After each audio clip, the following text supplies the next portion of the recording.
May 1st, 2011, Abbottabad, Pakistan. This compound is large, but it's nothing fancy. Inside, you'll find dozens of chickens, some vegetable patches, a cow, and the world's most wanted man. Only a handful of people know that Osama Bin Laden and 16 members of his family have been living here for the past 5 years. They've taken great care to be as self-sufficient and under the radar as possible. They're a tight-knit family, and every night they have intense debates about the future of Al-Qaeda, especially lately. Like always, Bin Laden goes to bed with one of his 4 wives. Tonight, it's the youngest, Amal. They're fast asleep, cuddling their 3-year-old son, when they're startled around 1 a.m. Is that a storm? Amal reaches to switch on a lamp, but Bin Laden stops her. He knows this sound. It's not a storm, it's helicopters. Bin Laden panics. The Americans are here. They found him. He's forgotten to load his AK. This won't end well for him. And another realization sets in. They are going to find his hard drives. 3 terabytes of Al-Qaeda's secrets. Nothing could be worse. He'd rather be captured and killed than to have this data exposed.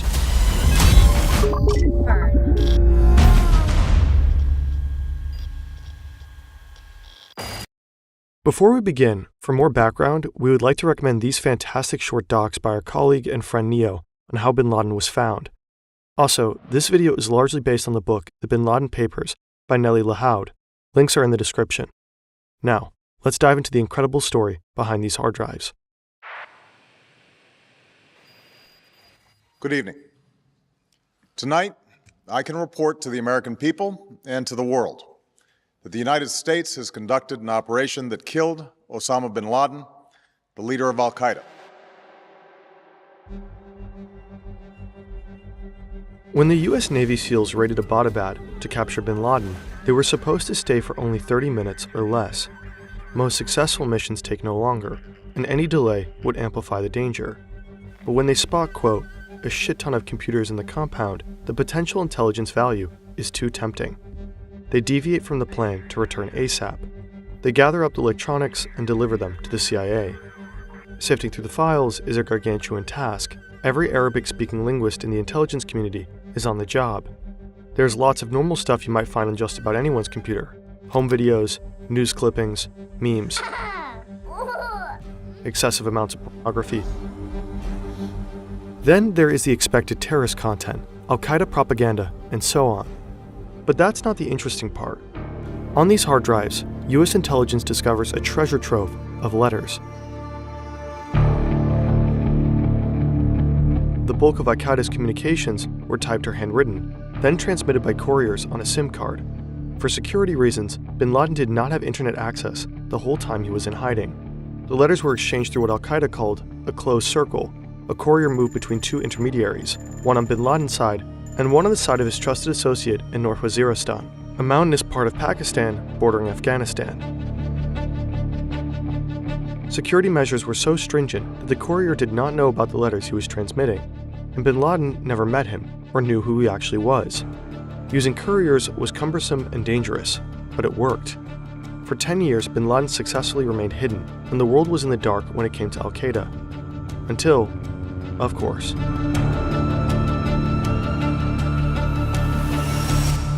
We rely heavily on high-powered computers to produce these videos, but sometimes we might just want to work in a cafe or abroad or on the beach even.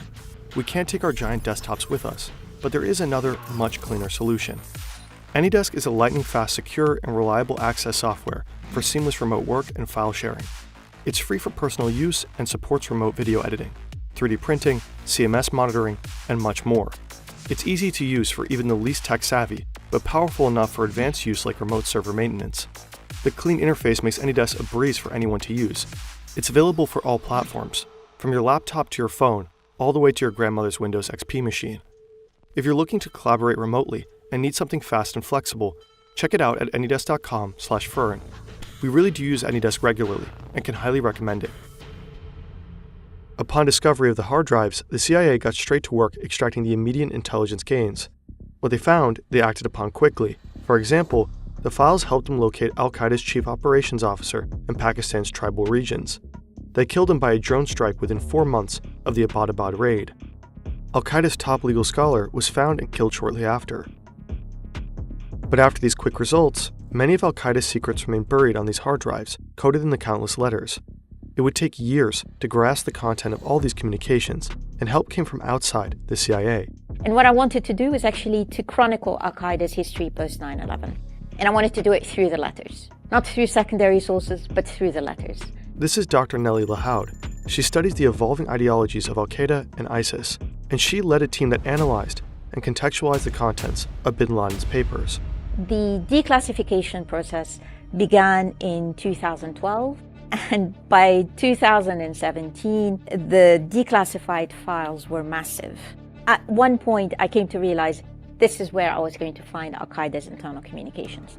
And these were about 97,000 files. I was fortunate that I was able to have the support of 2 research assistants who were native Arabic speakers like me. Lahoud and her assistants looked at all nearly 100,000 documents, and what they uncovered is astonishing. The letters reveal Bin Laden's character and Al-Qaeda's inner workings. They lay bare Bin Laden's future plans and deepest fears. They help map out the global jihadi landscape, and they offer a definitive account of Al-Qaeda's post-9/11 history, which up until then was deeply misunderstood.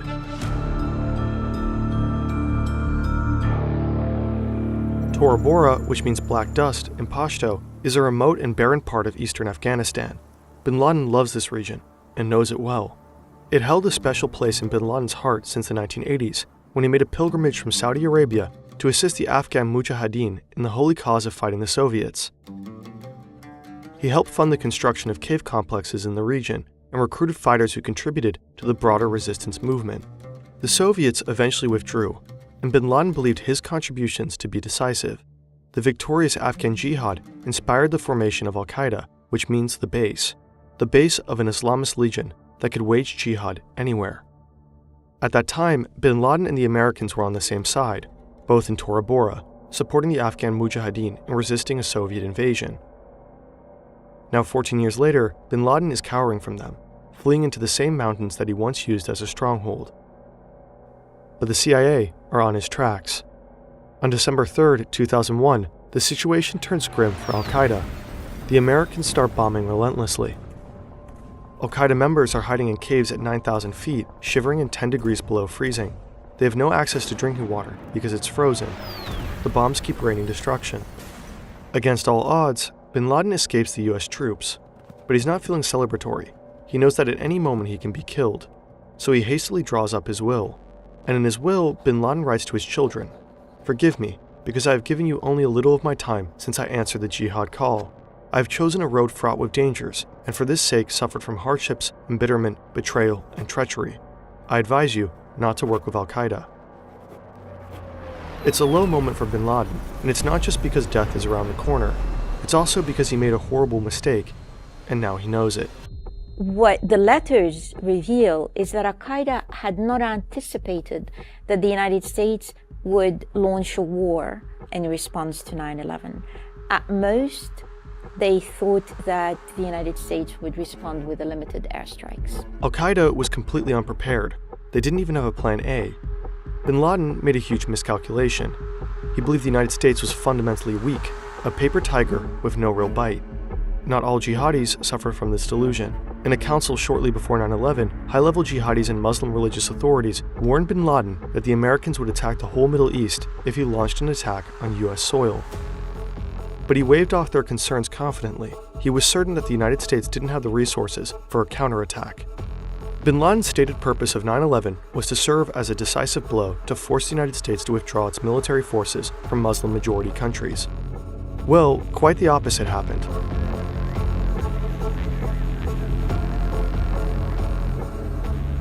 Now Bin Laden had no choice but to acknowledge the true power of his sworn enemy. Several key Al-Qaeda members are already dead, captured or displaced into unfriendly countries. The Taliban, who has been aiding Al-Qaeda, has fallen rapidly, but it would take Bin Laden years to publicly admit his mistake. For their part, the United States also misunderstood the power of their enemy, but in their case, the opposite was true. They believed Al-Qaeda was far more powerful than it actually was.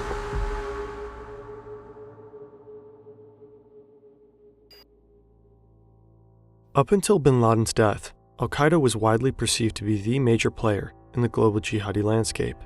9/11 shocked the world, and it was assumed that only a very powerful network could harm the world's greatest superpower in such a devastating manner. Most people believed Al-Qaeda was still pulling the strings when it came to other Islamist terrorism. The Madrid and London bombings of 2004 and 2005 were falsely reported to have been orchestrated by the group. And for a while, bin Laden fed that narrative, publicly cheering on jihadis and allowing people to believe that he was calling the shots. Al-Qaeda continued to release public statements, which allowed them to project strength that they did not have. They fed the illusion that the jihadi landscape was a united front. But the papers show that the post-9/11 reality looked quite different. So when bin Laden disappeared from the scene, we learned that he stopped communicating with his associates for about 3 years. Now, he was watching the news, he was releasing public statements, but he had no knowledge about what was happening in the world of Al-Qaeda itself because he was hiding. So between 2004 all the way to 2011, all the letters make it absolutely clear that Al-Qaeda did not have the resources and did not have the personnel to mount international terrorism. Quote-unquote successful jihadis capable of international terrorism were in almost all cases operating independently of Al-Qaeda. From the outside, the movement appeared to be united under Al-Qaeda, but in reality, the network was riddled with internal divisions. Al-Qaeda was at constant odds with affiliate groups because of differing strategies, power struggles, and serious trust issues. Later letters show that much of Al-Qaeda's post-9/11 focus was on managing these tensions. In highly bureaucratic Al-Qaeda memos, you can tell that bin Laden's educational background is in business administration and not religious scripture. He's a hands-on boss with a tendency to micromanage, running Al-Qaeda like a failing company. He's preoccupied with the competition, with rebranding, with PR scandals, and with potential mergers. He's anxiously trying and failing to control the affiliate groups. He's afraid different strategies are tarnishing the Al-Qaeda brand. These groups ended up focusing their attention locally, and in the process, they mounted many indiscriminate attacks that saw many Muslim casualties, and this upset bin Laden deeply.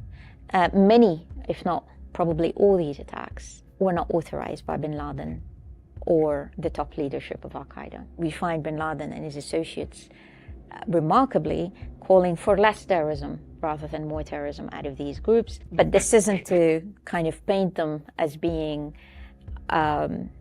peaceful makers.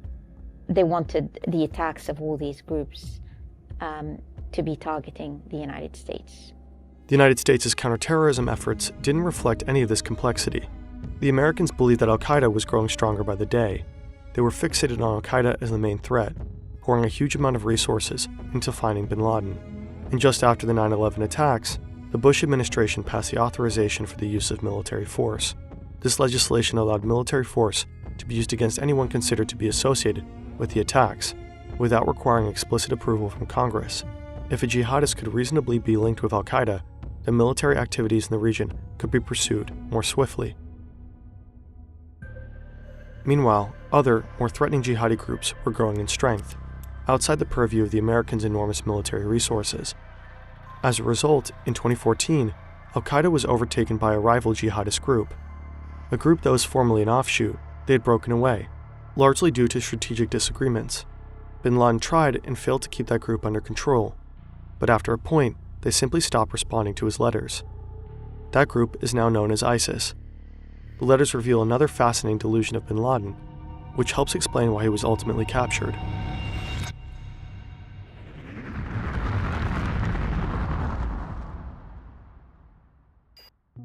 For nearly a decade, bin Laden has been on the run from the US. His entire life and the lives of his family members are focused on evading capture. It pains bin Laden that his family is stuck in hiding. The papers show that he's a caring family man who is intensely worried about the safety and well-being of his loved ones. He might be a mass murderer, but he reads his grandkids stories every night. It's a tough life in isolation, but his careful security measures have kept him safe. At one point in 2010, bin Laden receives a letter that one of his couriers might have been captured. This would compromise everything. But instead of really starting to pack his bag, he chose to stay where he did. Why? Bin Laden had a soft spot for his family. At that time, his wife who was detained in Iran, as well as his son, were released, and they wanted to join him. So bin Laden's role as a kindly patriarch may have been the reason for his ultimate downfall. He was too wrapped up in his family matters to give the courier threat his full attention. But there was another reason, something completely unexpected. A world historical event. Not he nor the world at large saw it coming. Suddenly, bin Laden's obsession with security took a backseat role because his attention shifted. In December 2010, a wave of uprising thunders throughout the Arab world. People are fed up with corruption, poverty, and authoritarianism. The Arab Spring sends shockwaves through the Middle East and the rest of the world. The initially peaceful protests turn deadly. Governments are overthrown. Civil wars erupt. At first, bin Laden is overjoyed that people are demanding the removal of corrupt dictators, which he and other jihadists have been advocating for years. Bin Laden sees a power vacuum, and he plans to fill it. He's long wanted to instigate regime changes in the Arab world. After all, that was the whole point of September 11. The United States was backing authoritarian regimes in Muslim-majority countries like Egypt and Saudi Arabia. The attack was meant to force them to retreat from the region. Then their puppet regimes in the Arab world would fall, and Al-Qaeda could swoop in and install Taliban-style utopias. And now the people are overthrowing these regimes themselves. What could be better? Bin Laden and his family are excitedly preparing their response. We know this from a handwritten family journal found during the Abbottabad raid. The journal recorded the conversations of bin Laden's family, leading up to the night before his death. Every day, they're having intense debates about how Al-Qaeda should navigate this new reality. There's just one problem. Al-Qaeda isn't exactly at the forefront of the protesters' demands. It seems that many people want democracy, and not a caliphate. And the situation keeps changing rapidly, so strategizing is tricky. In his last few days, bin Laden relies a lot upon his two millennial daughters to formulate a stance. Maryam and Sumaya are 19 and 21 at the time. The journal reveals them to be sharp, passionate, and willing to challenge their father. They ask him the hard questions, like, is it possible that some among the new generation will believe that political change can occur without jihad? After all, the West intervened in support of overthrowing the Libyan dictator and seems generally in favor of the uprisings. Bin Laden is stumped. At points he is almost hopeless in his confusion, one day saying, "We cannot do anything except intensify our prayers." But his daughters push him to make a statement. The political moment is too important to waste.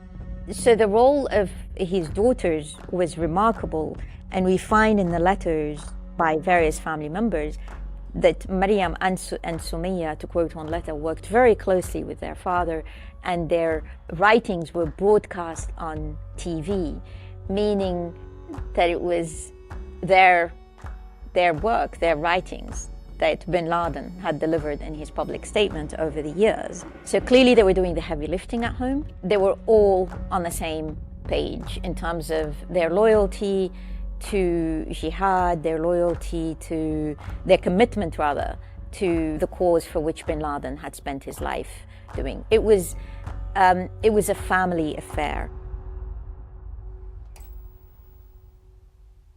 At the end of bin Laden's life, the papers reveal a man who is fearful, paranoid, and incapable of materializing most of his plans, large and small.